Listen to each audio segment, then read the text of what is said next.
This is the Fox 5 News Block. Breaking news out of the Middle East, where 21-year-old Israeli-American Edan Alexander has been released by Hamas after being held hostage for more than 19 months in the Gaza Strip. And the jury's been seated, opening statements have been given, and the witnesses are about to begin testimony in Diddy's sex crimes trial. Good afternoon, I'm Teresa Priola. Welcome to the News Block. Those stories in a minute, but first, a live look outside on this absolutely spectacular day. Let's bring in Liv Johnson for our first look at the forecast. I mean, you don't even need to do anything with this one. I know, just tell everyone to go outside and enjoy the afternoon. We have highs in the mid-70s, even some of us touching 80 for Poughkeepsie. We see 81 for the high for Trenton today, but a little cooler for those coastal areas like Long Island and Belmar, 68 and 66. Now, things are going to change tomorrow. You're fine for the rest of the day. It's going to be nice and dry and warm, but then we see some more cloud cover filter through tomorrow morning. Some rainfall for areas south and west of the city before later in the afternoon and through the evening. We're going to be dealing with rainfall that kind of sticks around for the whole week. Teresa. All right, Liv, thank you. Breaking news, the last living American Israeli hostage has been released by Hamas. 21-year-old Edan Alexander from Tenafly, New Jersey. And that is where the community gathered today to await his release. Fox 5's Haley Fixler has the latest. An emotional moment doesn't even begin to describe this. Hundreds and hundreds of people have been here with their eyes glued to this live stream of Israeli media broadcasting the release since about 4:30 this morning. And then everyone burst into cheers when they got the confirmation that Edan was with the Red Cross. I want you to listen to this. Hamas has stated that Edan is officially released. I just want you to hear that excitement there. This is the moment again that the crowd heard. Edan Alexander was transferred from captivity to the Red Cross. Now his mother Yael traveled to Israel and arrived this morning to meet him at a base near the border. That's going to be happening a little bit later today. Now this will be the first time that she will have seen her son in 583 days. Now we're told Special Envoy Steve Witkoff, he also went to the base to be there for that reunion.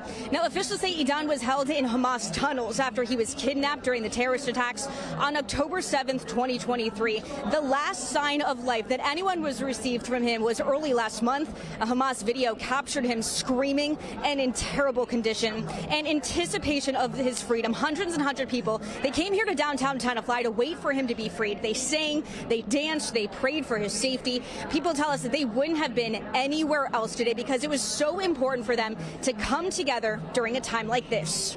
I think the thing that is most important is that when Edan comes home, that he gets to see how everybody's here supporting him, that we've been here all along waiting for him. All right, you could just feel the emotion and the excitement here. And while everyone, of course, is so happy that Edan is back safe, they're now hoping for the release of the 58 other hostages, and that does include the 4 bodies of other Americans, including Omer Nutra, who's from Long Island. Now, as for Edan, he is set to be handed off from the Red Cross to Israeli officials momentarily, and then he is going to be medically evaluated. But people here say they have a lot to be thankful for.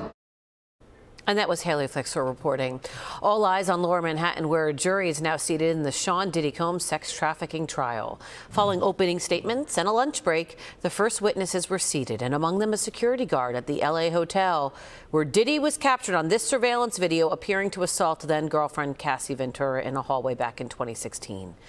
Fox 5's Michelle Ross live outside a federal court. Michelle, I understand they played that video of Diddy beating Cassie in court. I would imagine it was quite shocking to see. That's right, Teresa. And that LAPD officer who worked hotel security, like you mentioned, he is the first witness to testify. And it was on that same day that Diddy was seen on surveillance video assaulting Cassie, and he said that Diddy threw him a sack of money to keep quiet. Now, Diddy's family and friends were seen walking back into the courthouse this afternoon after lunch, and then witness testimony began. Israel Flores, the hotel security guard, testified that he responded to a woman in distress on the 6th floor and recognized Diddy in a towel, but not Cassie, saying she was in a hood in the corner, covered up, and couldn't see her face. Flores said Cassie tried to leave and get her phone, but Diddy stood in the doorway preventing her, but she eventually left, and that's when Flores tried to leave as well. But Diddy threw him a sack of money and said, quote, "Don't tell anyone." Now, earlier this morning, before opening statements, singer Jaguar Wright spoke in support of the victims. we're just getting started. I do believe there's going to be a lot of curveballs. I do believe there's going to be a lot of interesting things. And what I will say is, be vigilant. We're getting started. Is this a reckoning for the music industry? Oh, it needs to be. And if it wasn't, I hope my presence starts that. Now, Cassie is believed to be the third witness who will testify, also known as alleged victim number 1. And depending on how quickly things move along today, she could end up testifying later this afternoon. But she is expected to testify for the majority of the week. We're live outside federal court in Lower Manhattan. Michelle Ross, Fox 5 News. All right, Michelle, thank you. Also developing this hour, lots of green arrows, huge gains on Wall Street, following news that the U.S. and China will pause tariffs for 90 days. Treasury Secretary Scott Bessent making that announcement today in Switzerland alongside the U.S. trade representatives. The deal lowers U.S. tariffs on Chinese goods from 145% to 30%, and tariffs from China on U.S. goods drop from 125% to 10%. We concluded that we have shared interest, and we both have an interest in balanced trade. The U.S. will continue moving towards that. It's not clear when the 90-day pause and dropping of the tariffs levels will officially begin. But President Trump posting on social media this morning saying that great progress was being made, and he's hoping for a reset on tariffs in general. And President Trump signing an executive order aimed at lowering the cost of prescription drugs, but now pharmaceutical companies are pushing back. Connor Hansen has the latest. Saying Americans have been getting ripped off for too long, President Trump is aiming to lower drug costs with his latest executive order. Starting today, the United States will no longer subsidize the health care of foreign countries. The order directs the government to tie what Medicare pays for drugs to the lowest price paid by other countries. For the first time in many years, we'll slash the cost of prescription drugs, and we will bring fairness to America. Drug prices will come down by much more. The new policy will likely only cover some Medicare drugs, such as cancer infusions, along with weight loss medications like Ozempic. But the administration says it could deliver massive savings. The United States of America is less than 5% of the world's population, yet we purchase 75% of Big Pharma's profits. The move is expected to bring intense pushback from the pharmaceutical industry, which argues any loss in profit will slow down research and innovation and force an increased reliance on China. We then need to work with our partners outside the United States, governments around the world, to make sure they pay their fair share of what is the cost of these medicines, to make sure that they understand and reward us for the value our innovation creates. President Trump also tried to lower drug prices with an executive order at the end of his first term, but that attempt was eventually blocked in the courts. In New York, Connor Hansen, Fox News. President Trump pushing back against criticism over his willingness to accept a luxury 747-8 jumbo jet as a gift from Qatar.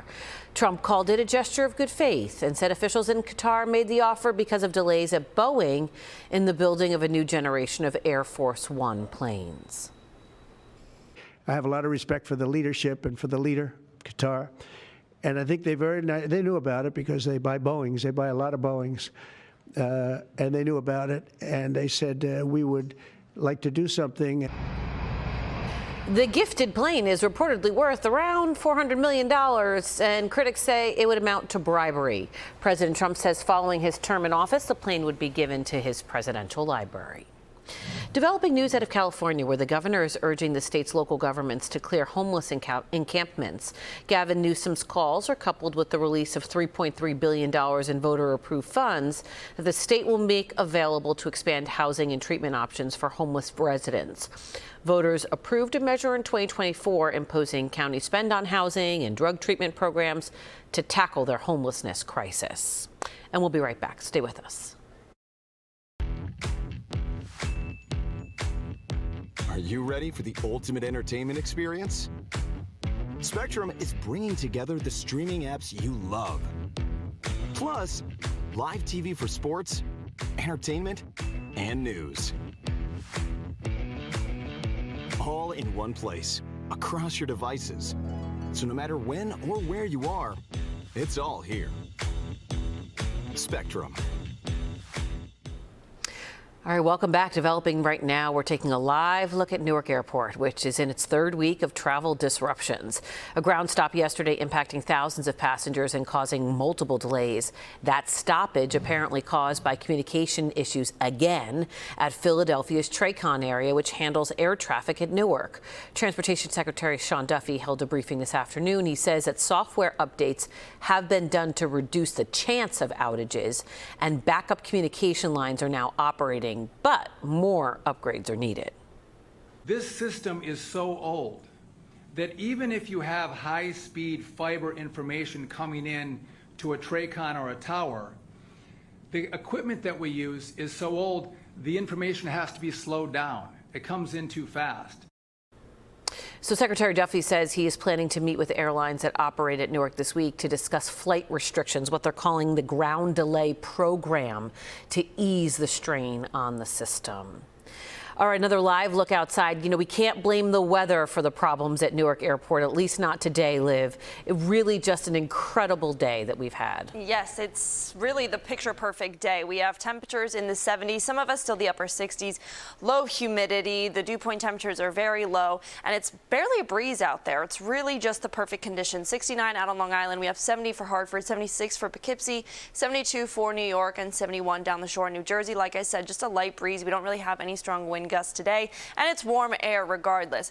But here's what's about to come and rain on our parade. High pressure moved out. We have this area of low pressure that's going to move north, and this system that's been bothering the southeast is going to make its way towards us tomorrow. So you're fine for the rest of the day. We do have some clouds roll in overnight, so tomorrow when you wake up, it's going to be a bit more cloudy. Most of us won't start getting rain till late Tuesday afternoon. If you're in New Jersey or in Pennsylvania, you'll start seeing rain a little bit earlier in the first half of Tuesday, but most of us, it'll be the second half of Tuesday. We have rain move through pretty consistently through Tuesday, and it even takes us into Wednesday. It's also pretty consistent for our Wednesday, but it becomes more scattered Thursday, Friday, and it looks like we even have rain chances on Saturday as well. It's going to be a while before we get this system really out of our way. Tomorrow, temperatures a bit cooler, upper 60s and low 70s. Temperatures aren't too bad for the next 7 days, but just a lot of rain forecasted. Teresa? All right, Liv, thank you. And that's your news block for now.